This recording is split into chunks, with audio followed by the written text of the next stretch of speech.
I do try to space out the 80s new wave bands I cover on One Hit Wonderland, but going more than a few episodes without covering at least one of them feels wrong. I've got a long list to get through. A long list. So I feel like I should get to work on that. And today... You, flock of seagulls. Yes! A flock of seagulls. Not the flock of seagulls, just a flock of seagulls. A band largely known for two things.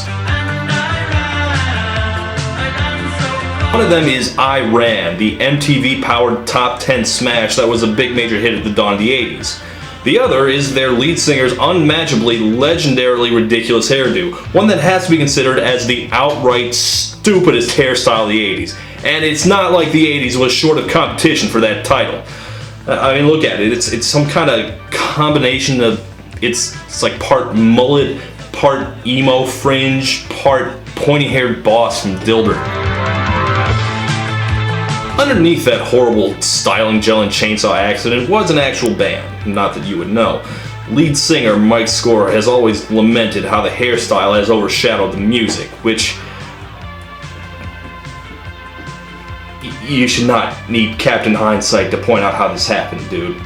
Pretty much everything about this band, its sound, its look, its name, signifies pretty much everything iconic, for good or for bad, about the early 80s. And yet they've never seemed to get their fair due. Who were they? What were they about? Why did they end up running so far away afterwards? Well, let's find out.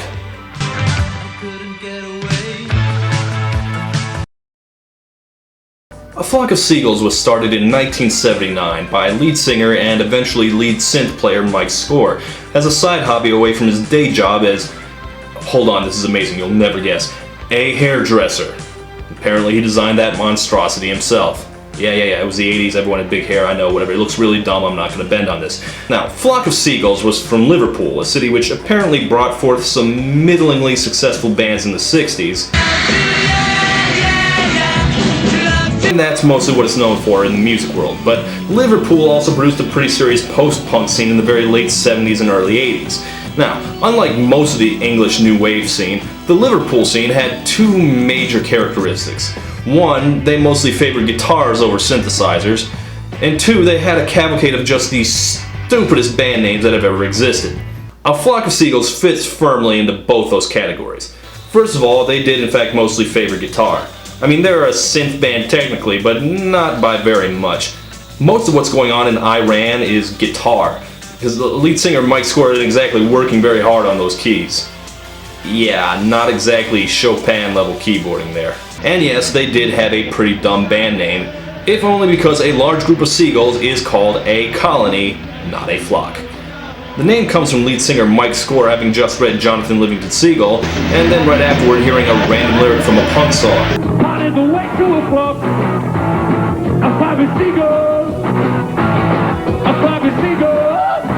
And yet, oddly enough, Flock of Seagulls are not really considered a major part of the Liverpool scene because, and get this, they were never much of a thing in England. I'm used to these British one-hit wonders being at least mid-level big deals in their home countries, but no. Flock of Seagulls are much better remembered in America, where they were touring fairly extensively in advance of their first album. Their first couple singles weren't hits, but they were pretty big in the dance club scene, so they were already poised to make a breakthrough when their label told them to put on something nice because that afternoon they were going to shoot a music video. I just love how blindsided everyone was by MTV. I mean, personally, I prefer the long version of I Ran, which starts with like 2 full minutes of the band warming up. That's some good build-up.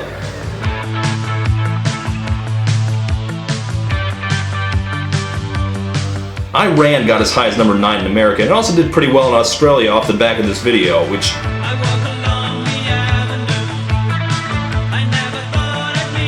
You know, even for 1982, this is a cheap, crappy video.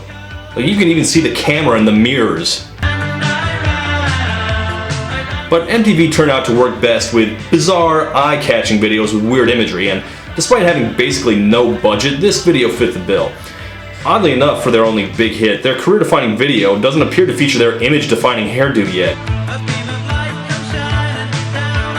I would call that something more like a blonde Edward Scissorhands, really.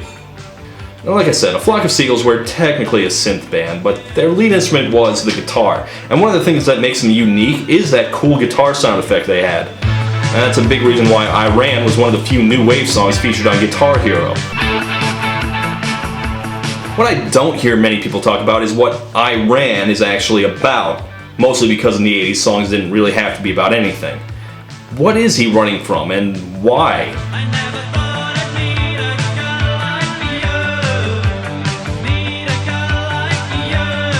He's running from a girl? I figured with hair like that you wanted them running from you. And why couldn't he get away? What's that bit about the Aurora Borealis? It turns out though there is a reason for all of this. The lyrics, the video, the hair, everything. And that reason is aliens. Yes, their entire debut album is basically themed around UFOs, and I Ran is specifically about an alien abduction. I don't know why this wasn't obvious to me before. I mean, the spacey guitar, the otherworldly lyrics, the fearful tone, what the hell else could this be about? The whole reason he wears his hair like that is because he's trying to look like a space alien. It's Ziggy Stardust for the new wave era. It's brilliant. Okay, it's not that brilliant. Because if you're going for an image that out there, you have to really commit to it, and they hadn't quite yet. It's hard to look otherworldly while wearing khakis. Also, we haven't developed a persona beyond hair and spastic faces. But nonetheless, musically, I think I Ran is a pretty awesome song. And so did most of America. I Ran was at the forefront of a bold new era of music. And yet, for the most part, it ended up that Flock of Seagulls ran so far away from success from this point on. What happened? Well, let's take a look at what kind of stupid crap A Flock of Seagulls tried to follow it up with. The follow-up single was called Space Age Love Song. It is one of my favorite songs of all time.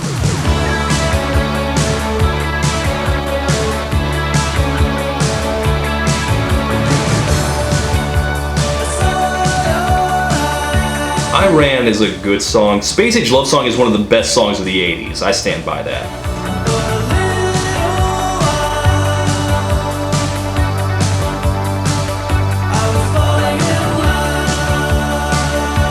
I'm not even sure I would call this a failed follow-up, even in popularity terms. It only reached number 30, but I still hear it every now and then on the radio or like on 80s nights, and not as much as I Ran, obviously, but certainly much more than some of the big hits of 1982.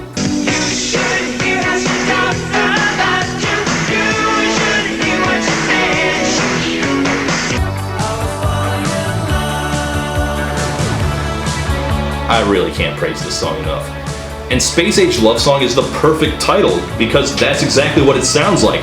I can't imagine a better title for it, and I can't imagine a better song with that title. Why didn't this do better? Because people are stupid, and they were too busy listening to, I don't know, Air Supply or something. They also scored one more other top 40 hit. One called Wishing If I Had a Photograph, which has its fans. If I had a photograph of you, or something to remind me.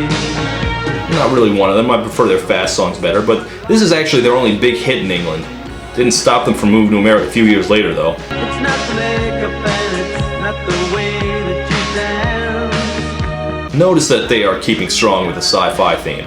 They made quite a few videos like that. Trying to transfer affection. Having watched all the Flock of Seagulls videography, I can tell you that every single one of them is absolutely amazing.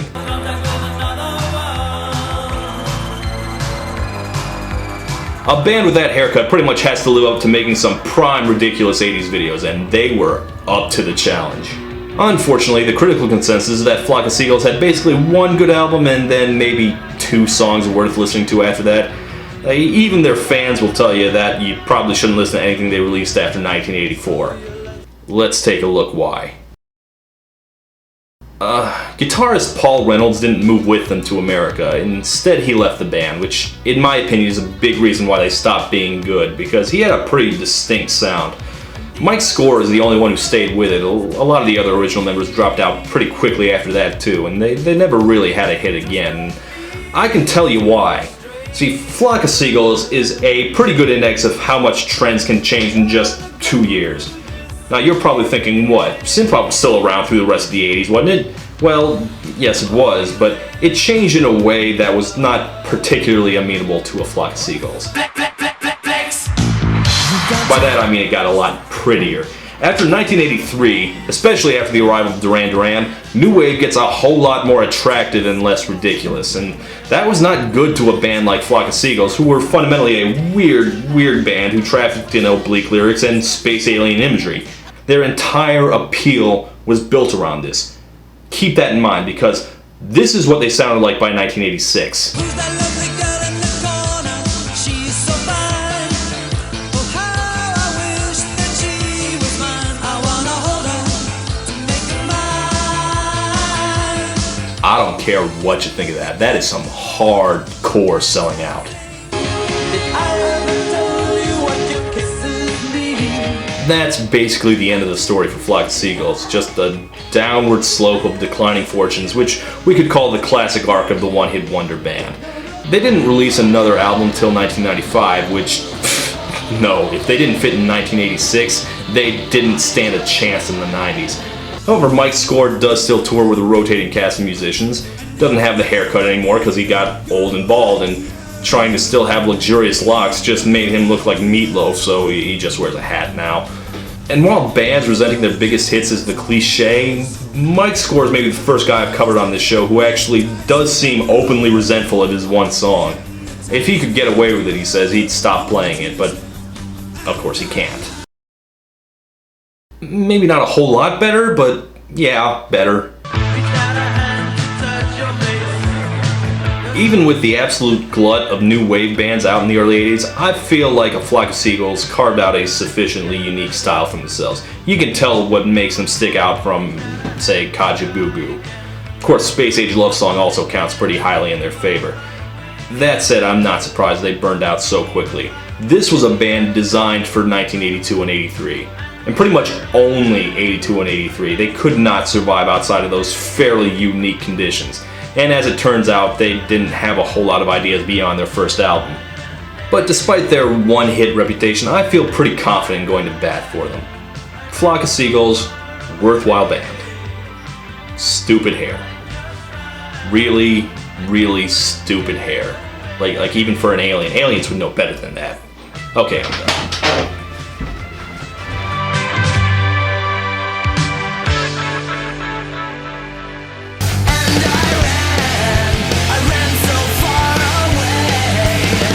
Couldn't get away.